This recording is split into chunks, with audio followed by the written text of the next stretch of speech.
आज हम जिस विषय पर बात करेंगे वो है क्रोध। क्रोध वो भावना है जो हमारे सारे जीवन को घेर कर रहता है। क्रोध को ना उम्र की मर्यादा है, ना ही ज्ञान की। कब, कहां और किस कारण से क्रोध पैदा हो जाए वो कोई नहीं जानता। और जब क्रोध जन्म लेता है तो तुरंत ही विचार करने की शक्ति खो जाती है। बुद्धि पर अंधकार छा जाता है। वर्षों के संबंध पल भर में टूट जाते हैं। सारा जीवन बिखर जाता है। किसी भी कारागार में जाकर देखिए, अधिकतर अपराधी क्षण भर के क्रोध का दंड भोगते हुए दिखाई देंगे, पर फिर भी हम क्रोध पर अंकुश नहीं लगा पाते। बार बार हम क्रोध ना करने का प्रण तो लेते हैं, पर बार बार हमसे क्रोध हो जाता है।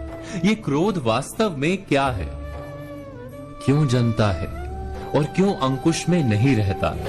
उदाहरण के लिए आप एक बालक को देखिए।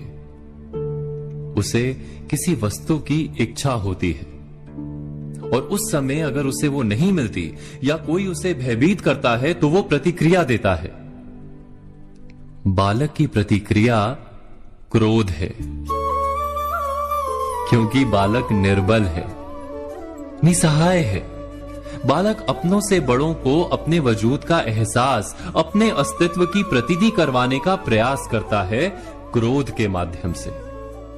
बड़े होने पर भी हम क्या ऐसा ही नहीं करते? क्या क्रोध हमारे भीतर बैठे बालक का प्रतिभाव नहीं?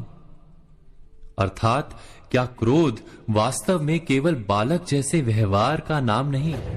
जब अहंकार को घाव होता है, जब भय लगता है, जब कोई वस्तु हमें प्राप्त नहीं होती, तब हमें क्रोध आता है, ठीक किसी बालक की भांति। हम जानते हैं कि आईने के सामने खड़े होकर मुंह बनाने का खेल बालकों को शोभा देता है, बड़ों को शोभा नहीं देता। फिर भी हम बालक की भांति क्रोध करना बंद नहीं करते।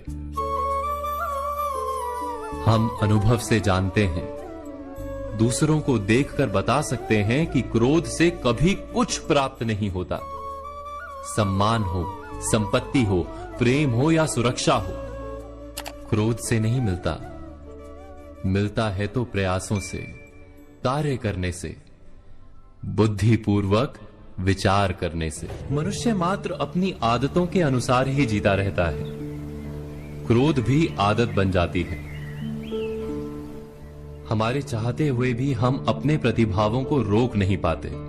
हम स्वयं को बड़े या पुख्ता मानते हैं, पर थोड़ा सा कारण मिलते ही हमारे भीतर का बालक क्रोध कर बैठता है। अर्थात क्रोध वास्तव में और कुछ भी नहीं, हमारी बालक बुद्धि का नाम है। जैसे ही हम इतना स्मरण में रखें कि हम बालक नहीं, बालक जैसा व्यवहार हमें शोभा नहीं देता, वैसे ही क्रोध स्वयं ही बंद हो जाता है। क्या ये सत्य नहीं? इस पर विचार मनन अवश्य कीजिएगा।